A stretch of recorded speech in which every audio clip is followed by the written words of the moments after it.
जों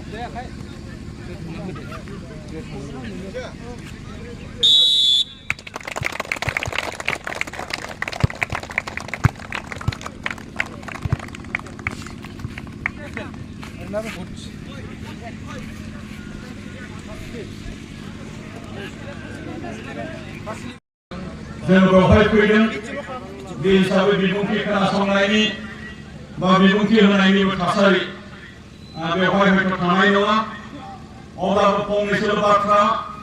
नोंथांमोननि सिगाङाव बुंथारनो लुबैदों जे बर' हारिखौ बुहुमनि जौगानाय हारि बुहुमाव गेरेमसा हारि महरै गायसननो थाखाय बड'फा उपेन्द्रनाथ ब्रह्मआ जोंनो थांखि होलायनायजों लोगोसे जोंनो माखासे हाबाफारि दिनै रनसायनानै गालांदों आरो बैफोर हाबाफारिखौनो दिनैनि दुलाराय फरायसा आफादनि बिबानगिरिफोरा बड'फा उपेन्द्रनाथ ब्रह्मनि सान्थौ आरो सानस्रि आरो बर'नि माहारियारि बाद बेखौ सिगाङाव दोननानै बर' हारिखौ बुहुमाव गेरेमसा हारि खालामनांगौनि थाखाय जोङो बबे बिथिंखौ मावोब्ला बबे बिथिंखौ जोङो गोसो होयोब्ला जों बर' हारिया जौगासारनाय बा गेरेमसा हारि जानो हागोन बे बिथिंखौनो जोङो रोखा खालामनानै दिनै खामानि मावबाय थानाय जादों। दिनै भारत बायदि हादरखौबो जौगासार खालामनो थाखाय भारतनि जाखांबोनाय माखासे लाइमोनफोर भारतनि जाखांबोनाय माखासे फरायसाफोरखौ दिनै गोरों गोरा सुबुं सम्पद बानायनानै हादरनि दैदेनगिरि हादरनि खुंगिरि आरो हादरनि सम्पद खालामनानै भारतखौ मुलुगनि गोहोगोरा हादर गायसननो नाजानाय बायदि जोंनि बर' हारिखौबो बड'फा उपेन्द्रनाथ ब्रह्मनि जि सान्थौ आरो सानस्रि आरो बे सान्थौ आरो सानस्रिखौनो सिगाङाव दोननानै दिनै दुलाराय बर' फरायसा आफादा बर' माहारियारि बादखौ सिगाङाव दोननानै जोंनि बर'नि साफ्रोमबो फरायसाफोर जोंनि बर'नि साफ्रोमबो लाइमोनफोर जोंनि बर'नि साफ्रोमबो फिसाफोर बिथांमोनखौ जाय जेराव गोसो जाय जेरावनो आखा फाखा जाय जेरावनो एसे गोसो दं बिथांमोनखौ थुलुंगा होनायजों लोगोसे बिथांमोननि जिउ राहा दानायाबो बेजोंनो जाथों आरो बिथांमोननि थांनानै थानायाबो बेजोंनो जाथों बिथांमोननि न'खर दैदेननायाबो बेजोंनो जाथों लोगोसे बिथांमोननि गावखौ आरो न'खरखौ दैदेननो हानायजों लोगोसे बिथांमोना गावनि जे लामा बे लामाजों हारिखौबो गोजौ फारसे जों लानानै थांनो हायो नैबे सिन्था आरो नोजोरजों दिनै बे गेलेनाय हाबाफारिखौबो जोङो थुलुंगा होनानै थांनाय बोसोरनै बोसोरथामसोनिफ्राय जों दुलाराय बर' फरायसा आफादा 13 बोसोर बैसोसिमनि उन्दैसाफोरनि बल गेलेनाय बादायलायनायखौ मिरु नामनि आसामाव जोङो खुंनाय जादों आरो बे गेलेनाय बादायलायनायखौ जोङो देग्लाय आरो राफोदसिन खालामनो थाखाय मोनसे थांखि लाबावबाय जे दिनै नोङो जोंनि उन्दै फरायसा बे फरायसाफोरखौ जोङो डिस्ट्रिक्टआव जनेल गेलेहोनायनि गेजेरजों बिथांमोनखौ जोङो बोरै स्टेटआव गेलेहोनो हायो स्टेटनिफ्राय बिथांमोनखौ जोङो बोरै सेन्ट्रेलाव इन्टारनेसनेलाव जोङो बोरै नेसनेलाव गेलेहोनो हायो बिनि माखासे थांखि बिथांखिनि गेजेरजों रोंनाय रानाय मानसिफ्रा जोंखौ बोसोन आखा होनायनि गेजेरजों जोङो बे खामानिफोरखौ जोङो मावनो लादों दा दिनै खाफाल मोजां चिरां जिल्ला गेलेमु गौथुमा दुलाराय बर' फरायसा आफादनि बड'फा FC जोङो बड'फा मुङै मोनसे फुटबल क्लाब जोङो दिनै बानायबाय आरो बे बड'फा FCआ चिरां जिल्ला गेलेमु गौथुमनि एफिलिएसन लाबाय गनायथि लाबाय एफिलिएसन लाबाय हिसाबै बे जोंनि क्लाबा चिरां डिस्ट्रिक्ट स्पर्ट्स एसोसिएशननि गासैबो रोखोमनि गेलेनायखौ जोङो बाहागो लासिगोन आरो मैया जोङो सावरायदों मैया जोङो एफिलिएसन लाइजामखौ जोङो नाजावदों फैबाय थानाय आगस्ट दाननि जानो गोनां जेनाखि जनाय जेनाखि आन्दार 14 टुर्नामेन्ट बेवहाय जोङो बाहागो लाहोगोन बिनि गेजेरजों जोंनि गेलेगिरिफोरखौ जोङो गोजौ फारसे लानानै थांनायनि सिन्था जोङो बेखौ खालामदों आरो बेबायदि जे नङाब्ला जोङो थांनाय बोसोरावबो आन्दार 14 फुटबल खुंबाय चिराङा चेम्पियन जाबाय बै बोसोरावबो जों आन्दार 14 फुटबल टुर्नामेन्ट खुंबाय बै बोसोरावबो चिराङा चेम्पियन जादों नाथाय चेम्पियन जानाय टीमखौ जोङो स्टेट लेभेलाव जों लानानै थांनो हायाखै मानोना जोंहा क्लाब गैयामोन आरो जोंनि क्लाब बेयो जों एफिलिएसन लायाखै आरो बेयो स्टेटआवनो गेलेनो मोनाब्ला डिस्ट्रिक्टआवनो गेलेनो मोनाब्ला बेयो नेशनेल गेलेनो मोननाय नङा बेयो इन्टारनेशनेल गेलेनो मोननाय नङा बै माखासे आखल फाखलखौ नुहुरनानै रोंनाय रानाय मानसिफ्रा राफोद मानसिफ्रा जोंनो बोसोन होनाय बायदि जोङो दिनै बे हाबाफारिखौ जोङो गोजौ फारसे लांनो नागिरदों आरो बेल' नङा जे जोंनि बड'फा जे एफसि जोङो दिनै बानायबाय आरो चिरां डिस्ट्रिक्ट स्पर्ट्स एसोसिएशननि जोङो दिनै गनायथि लाबाय बे जोंनि क्लाबखौ जोङो बोरै एकाडेमि महर होनो हायो बेनि सिन्थाफोरखौबो जोङो दिनै खालामबाय थादों दा बेखायनो दिनै बे गेलेनायजों जोंनि गेलेगिरि जोंनि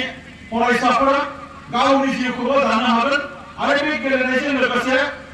मा होनो दिनै गावनि देहा गावनि फिजिकेल बेखौबो राफोद खालामनो हागोन आरो बे गेलेनायजों लोगोसे जोंनि फरायसाफ्रा गावनि साननाय मेलेमनि जौगानाय साननो हानाय एक्टिभनेस बेखौबो दानानै लानो हागोन जोंनि फरायसाफोर जोंनि मानगोनां रायजो राजा नोंथांमोन जोंनि मानगोनां बिमा बिफा नोंथांमोन जोंनियाव मोनसे भुल धारणा दंमोन जोंनियाव मोनसे गोरोन्थि बुजिनाय दंमोन गेलेयोबालायनो फरायनो हाया गेलेनोबालायनो मेलेमा खाथिया फरायनायाव गेलेगिरिफोरना उदाया नैबेबायदि मोनसे नाथाय दिनै बिगियानगिरिफ्रा बुंगोन नाथाय दिनै डक्टरफ्रा बुंगोन नोंनि देहाखौ फिट लाखिनो थाखायबो नोंनि मेन्टेल फिजिकेलखौ नोङो एक्टिभ आरो फिट लाखिनो थाखाय सासे मानसिनि गेलेनाया नांथारगौ दा बेखायनो दिनै इन्डियायावबो फिट इन्डिया मुभमेन्ट दा बिनि थाखायनो दिनै मा होनदों योग खालामनायनि बाथ्रा बिनि थाखायनो दिनै मा होनदों गेलेनायखौ आरो दिनै लाइमोनफोरखौ बिराद थुलुंगा होनायनि बाथ्रा बेखौ जोङो दिनै नोजोर होनायखौ नुदों दा बेखायनो जों उनजानानै थानायनि बाथ्रा गैया जोंनि फरायसाफ्रा मोजाङै गेलेनांगोन गोसो होनानै गेलेनांगोन आरो बे गेलेनाय आरो बे फरायसा समाव मोजां गेलेगिरि मोजां फरायसा गावखौ सासे जाफुंसार व्यक्ति खालामनांगौनि थाखाय दानिफ्रायनो जोंनि फरायसाफ्रा माखौ मावनांगौ आरो माखौ मावनाङा माखौ जानांगौ आरो माखौ जानाङा माखौ रायलायनांगौ आरो माखौ रायलायनाङा नैबे बाथ्राफोरखौ जोंनि फरायसाफ्रा दानिफ्रायनो सोलोंनांगोन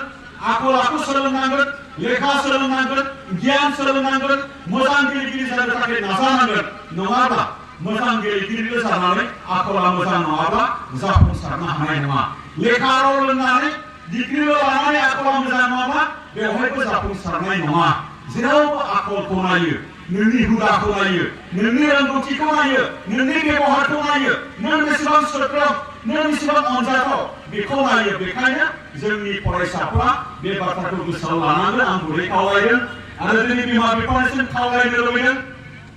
थांनाय समा थांबाय फैबाय थानाय समा ओरैबायदि मोनसे सुजुग बयनिबो थाखाय जौगानायनि थाखाय बयनिबो सुजुग सोलोंनो थाखाय बयनिबो सुजुग बयनोबो दिनै उदाङै हगारदों नैबेबायदियाव जोंनि बिमा बिफाखौ खावलायदोंमोन गोदोनि बायदि नङा जोंनि गथ' गथायफोरखौ गेलेनायनि थुलुंगा लेखा फरायनायनि थुलुंगा मोजां आखल सोलोंनायनि थुलुंगा आरो फोथारसिम गेलेनो थाखाय दोनबोनायनि मोनसे हुदा बेखौ जोङो दिनै खालामथारनांसिगोन अब्लाना बे फरायसाया लेखा फरायनायावबो एक्टिभ जागोन गेलेनायजों बियो सासे राफोद गेलेगिरि नेशनेल इन्टारनेशनेल गेलेगिरि जानो हायाब्लाबो बे गेलेनायनि गेजेरजों बे गथ'साया देहाया फिट जागोन बेमार आजारनिफ्राय रैखा जागोन बे देहाया मोजाङैनो देरगोन बे गथ'आ मोजाङैनो देरगोन मोजां आखलखौ सोलोंगोन नङाब्ला बियो बायदि मैया समाव बायदि मैया आखल सोलोंगोन निसा बेसादबो जागोन बहाबा आड्डाबो खालामगोन बहाबा मबाइलबो गेलेनानै थागोन बहाबा बायदि मैया नागिरगोन दा बेखायनो मोजां खामानियाव मोजां बेस्थ'तायाव जोङो दिनै एंगेज खालामनांगोन आङो दिनै गार्जेनफोरखौ आङो खावलायगोन गोबां बाथ्रा बुंनो लुबैयाखै दिनैनि नैबे फिसा फोथारनिफ्रायनो गिदिर फोथार दिनैनि नैबे गामिनि गेलेनायनिफ्रायनो साब डिभिजनेल गेलेनाय बे साब डिभिजनेल गेलेनायनिफ्रायनो डिस्ट्रिक्ट गेलेनाय स्टेट गेलेनाय नेशनेल गेलेनाय बेबायदि खालामनांगोन दुर्गा बर'आ खेबसेयैनो आइएसएल गेलेहैनो मोनाखै हलिचरन नार्जारिया खेबसेयैनो आइएसएल गेलेनो मोनाखै बिथांमोनाबो गामिनि फोथारनिफ्रायनो गेलेजेननाय जायखिजाया जोङो जिर'निफ्राय जागायनानै वाननिफ्राय टु टुनिफ्राय थ्रि जोङो बेबायदि थांनांगोन खेबसेयैनो गोजौआव जोङो मोनहैनाय नङा जेरावबो स्टेप थायो जेरावबो जांख्ला थायो बे स्टेप बाय स्टेप जोङो थांनांगोन आरो साफ्रोमबो जोंनि गेलेगिरि बा साफ्रोमबो फरायसा आरो साफ्रोमबो गावनि थांखिखौ होसोग्रा व्यक्तिफोरा स्टेप बाय स्टेप खस्थ' खालामनांगोन फरायसाफोर मिथिबायना खेबसेनो गिदिर गोलाव जानो हाया मानोना नोंथांमोन नोङो वर्ल्डनि गोख्रैसिन खारग्रा हुसेन बल्ट बिथाङा 100 मिटार खारनो थाखाय 100 मिटार खारनानै बियो चेम्पियन जादों बिथाङा 100 मिटार खारनो थाखाय बेसेबां सम नांगोन बिथांनो 9 सेकेन्डआवनो 9 सेकेन्ड सामथिंआवनो बिथाङा खारगोन नाथाय 9 सेकेन्ड खारनो थाखाय बिथाङा कय बोसोर प्रेक्टिस खालामो कय बोसोर प्रेक्टिस खालामो मिथिबायना बिसोर बोसोर प्रेक्टिस खालामो जोङो प्रेक्टिस खालामा नाथाय जोङो बेवहाय मानो दिनै मानो 90 मिनिटनि बल गेलेनो फैयो नों आधा घन्टाबो प्रेक्टिस खालामा आधा घन्टाबो सानसेयाव प्रेक्टिस खालामनाया 90 मिनिट बियो खारनानै गेलेनो हानाय नङा दिनै आन्डार 13 गेलेगिरिफोरनि थाखाय नोङो 35 मिनिट फार्स्ट हाफ आरो 35 मिनिट सेकेन्ड हाफ गेलेनाय जायो बे आधा घन्टाबो फिल्डआव जुदि खारै गथ'आ खारै प्लेयारा बियो माब्लाबाबो 35 मिनिट बियो खारनानै गेलेनो हानाय नङा दा बेखायनो जोंनि हार्ड वार्क जोंनि रिहार्सेल जोंनि प्रेक्टिस जोंनि बियो बांसिन जानांगोन मिथिबायना